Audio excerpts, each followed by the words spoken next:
일본에서 지난달에 새 총리가 선출됐죠. 스가 내각이 출범했는데 스가 총리는 한국과 일본이 함께 가자는 뜻을 밝히기도 했습니다. 하지만 두 나라 사이의 가장 큰 벽인 과거사, 여기에 대해선 총리가 바뀌어도 달라지는 게 없는 것 같습니다. 지난주에 평화의 소녀상이 독일 베를린에 설치됐는데 일본 정부가 독일 측에 이거 철거해달라고 즉각 요구했습니다. 처음 있는 일이 아닙니다. 베를린 자유대학에 재학 중인 유학생 연결해서 현지 분위기와 상황 어떤지 알아보겠습니다. 윤정현 선생님 안녕하세요. 네, 안녕하세요. 네, 베를린 도심에 소녀상과 평화비가 세워진 건데 세워지긴 했지만 솔직히 조마조마합니다. 일본이 벌써 항의하고 있지 않습니까? 일단 소녀상 설치 과정과 지금까지 있었던 일들 정리해 볼까요? 네, 이번에 베를린 중심가에 세워진 소녀상은 지금까지 독일에서 세 번째로 설치된 소녀다. 베를린 중심가에 앉아있는 소녀상은 거리를 오가는 사람들이 만날 수 있는 곳에 자리하고 있습니다. 이번 설치는 베를린 한인단체인 코리아 협의회가 시 공무원과 독일 시민들을 오랜 기간 만나며 소녀상이 베를린에 필요한 이유를 설득한 끝에 세워졌습니다.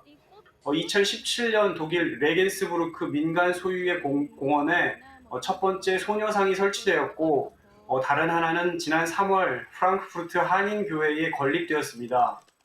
레겐스부르크에 있는 첫 번째 소녀상은 본래 프라이부르크에 설치될 계획이었으나 일본의 강한 반발로 옮겨진 것인데요.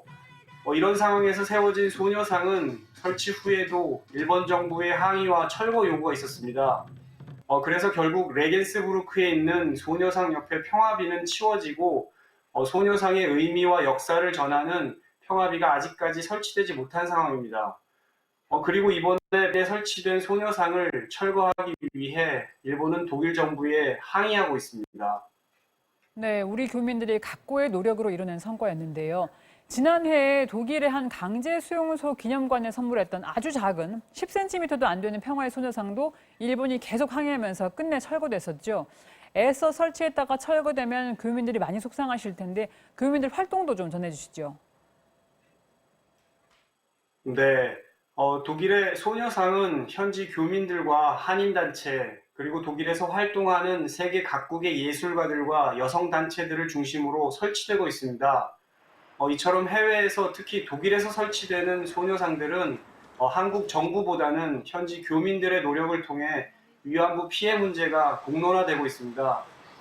이러한 노력은 이미 오래전부터 위안부 문제를 알리는 집회나 시위 또는 다양한 전시 행사들이 독일 전역에서 진행된 바 있습니다. 소녀상, 소녀상을 조각하는 김석영, 김윤성 씨가 한 언론과의 인서 독일 레겐스부르크의 평화비가 철거된 사실을 토로한 적이 있는데요. 소녀상 설치에 대해 일본 사람들이 독일 외교부에 항의 방문과 전화 문자를 수천 통씩 했고 평화비라도 치워달라고 요구했다고 합니다. 그래서 독일 외교부가 한국 대사관에 의견을 물었는데 우리 쪽에서 소극적인 답변을 했고 결국 소녀상 옆에 평화비가 치워지게 됐다고 합니다. 당시 이곳의 교민들과 한인단체는 우리 외교부에게 소녀상 문제를 안일하게 대응했다고 항의하기도 했습니다. 네, 듣기만 해도 좀 안타까운데요. 그럼 독일인들은 위안군, 일본군 위안부 문제를 어떻게 바라보는지 궁금한데 독일 언론에선 이 문제 어떻게 다루고 있습니까? 네, 독일 언론에서도 위안부 문제 오랜 기간 보도하고 있습니다.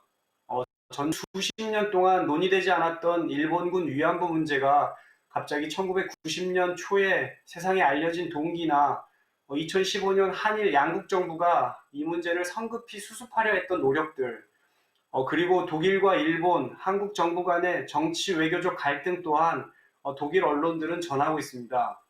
무엇보다 독일 군인들도 전쟁 기간에 이러한 성범죄를 저질렀다는 사실을 언급하고 군인들이 소녀에게, 남성이 여성에게, 그리고 강자가 약자에게 가한 폭력이 다시는 반복되지 않아야 한다고 강조합니다.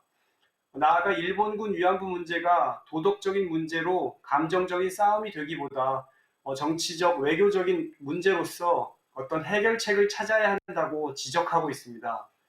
독일 사람들은 위안부 문제가 소녀상을 설치하거나 또는 철거한다고 해결될 수 있는 역사가 아니라는 것을 분명히 알고 있습니다.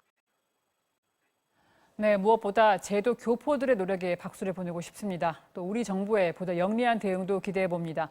지금까지 베를린 자유대학 재학 중인 윤장열 씨였습니다. 고맙습니다.